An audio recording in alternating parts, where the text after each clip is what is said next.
নমস্কার বন্ধুরা, রান্নাবাটিতে আপনাদের স্বাগত জানাই। আজকে আমি বানাবো ভেটকি পাতুরি। এর জন্য লাগবে 500 গ্রাম ভেটকি মাছ। মাছটাকে আপনারা ভালোভাবে ধুয়ে এইভাবে কেটে নেবেন। এরপর একটা বাটিতে জল নিয়ে তার মধ্যে নুনটাকে ভালো করে মিশিয়ে মাছগুলোকে দিয়ে কিছুক্ষণের জন্য ভিজিয়ে রাখবেন। এতে মাছটা খুব সফট হবে আর নুনটাও ভালোভাবে মাছের মধ্যে যাবে। এরপর লাগবে 2 টিস্পুন হলুদ গুঁড়ো, সর্ষের তেল হাফ কাপ, গোটা গোলমরিচ 2 টিস্পুন, 2 টেবিল চামচ সর্ষে, এখানে আমি 2 রকমের সর্ষে ব্যবহার করেছি, কাঁচা লঙ্কা 10-12টা আর আধখানা পাতিলেবু, আর লবণ স্বাদ মতন। এখানে আমি নিয়েছি জল ঝরানো টক দই 2 টিস্পুন।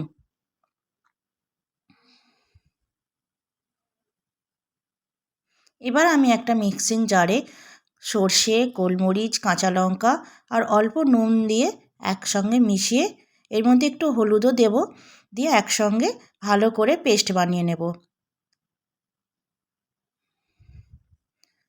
দেখুন আমি অল্প জল দিলাম, দিয়ে পেস্টটা আর একবার ঘুরিয়ে নিচ্ছি। আমার পেস্টটা রেডি হয়ে গেছে। এবার আমি নুন জলের মধ্যে থেকে একটা একটা করে মাছ তুলে নেব। দেখুন হালকা করে চিপে চিপে আমি মাছগুলো তুলে নিচ্ছি। এরপর পাতিলেবুর রসটা দিয়ে মাছগুলো ভালো করে মাখিয়ে নেব, যাতে না মাছের কোনো কাঁচা গন্ধ বের হয়। এরপর যে পেস্টটা আমি করে রেখেছিলাম সেই পেস্টটা ওপর থেকে দিয়ে দিচ্ছি।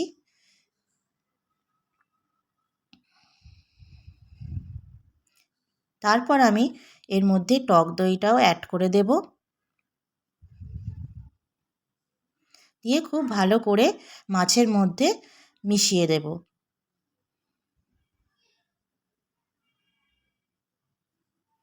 দেখুন আমার মেশানো হয়ে গেছে। এরপর আমি ওপর থেকে যে সর্ষের তেলটা আছে সেটাকে আমি ওপর থেকে দিয়ে দেব।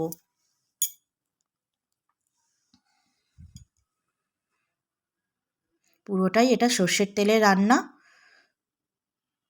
এইভাবে আমি কিছুক্ষণ রেখে দেব। এরপর আমি কলা পাতাগুলোকে গ্যাসের ওভেনে এইভাবে একটু সেঁকে নেব, যাতে পাতাগুলো ছিঁড়ে না যায়। মাছ মোড়ার সময় অনেক সময় পাতাগুলো ছিঁড়ে যাওয়ার চান্স থাকে, তাই আমি পাতাগুলোকে এভাবে সেঁকে নিয়েছি। এরপর একটা একটা মাছ আমি প্রত্যেকটা পাতার ওপর দিয়ে, দেখুন আমি পাতার উপরে মাছটা দিচ্ছি, একটু ওপর থেকে গ্রেভি দিয়ে এর ওপর একটা কাঁচা লঙ্কা দিয়ে আমি এবার পাতাটাকে এইভাবে মুড়ে নেব। ভেটকি মাছ অনেকেই খুব খেতে পছন্দ করেন। দেখুন পাতাটাকে আমি এবার এইভাবে সুতো দিয়ে বেঁধে নিচ্ছি।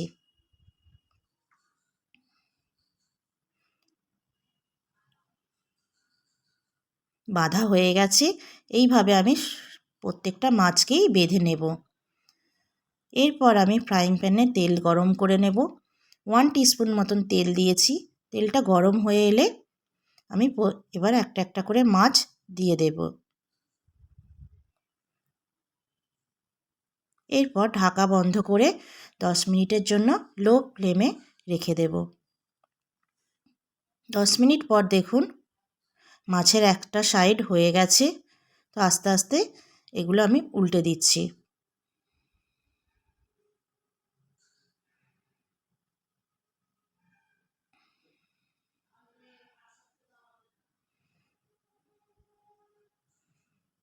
দেখুন মাছের ওপরগুলো হালকা বাদামি বর্ণ ধারণ করেছে পাতাগুলোর ওপর।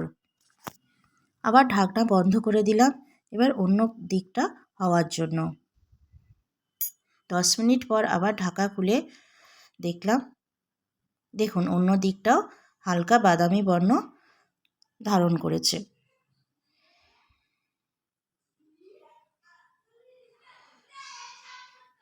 এইভাবে আমি সব মাছগুলো আস্তে আস্তে করে ভেজে নেব।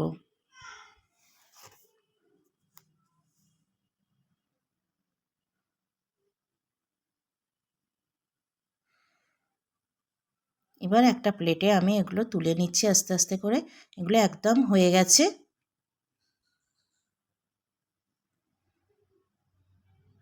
দেখুন কত সুন্দর ওপরের রঙটা এসছে। তো তো বেশি ভাজবেন না, বেশি ভাজলে অনেক সময় ভেটকি পাতুরি অনেকটা শক্ত হয়ে যায়। দেখুন আমি মাছগুলো সব তুলে নিয়েছি। ভেটকি পাতুরি রেডি। এরপর আমি আপনাদের একটা খুলে দেখাচ্ছি যে আমার ভেতরের মাছটা কী রকম হয়েছে।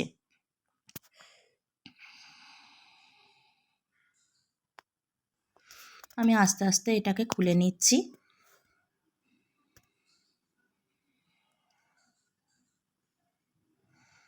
দেখুন কত সুন্দর ভেতরের কালারটা এসছে, আর পাতুরি একদম রেডি। আমি আপনাদের একটু কেটে দেখাচ্ছি এর ভেতরটা কতটা জুসি হয়েছে আর কত সফট হয়েছে। গরম ভাতের সাথে জাস্ট জমে যাবে। বাঙালির একটা প্রিয় খাবার হচ্ছে এই ভেটকি পাতুরি। একবার ট্রাই করতে পারেন। ভালো লাগলে অবশ্যই কমেন্টে জানাবেন, আর আপনারা অবশ্যই একবার করে দেখবেন।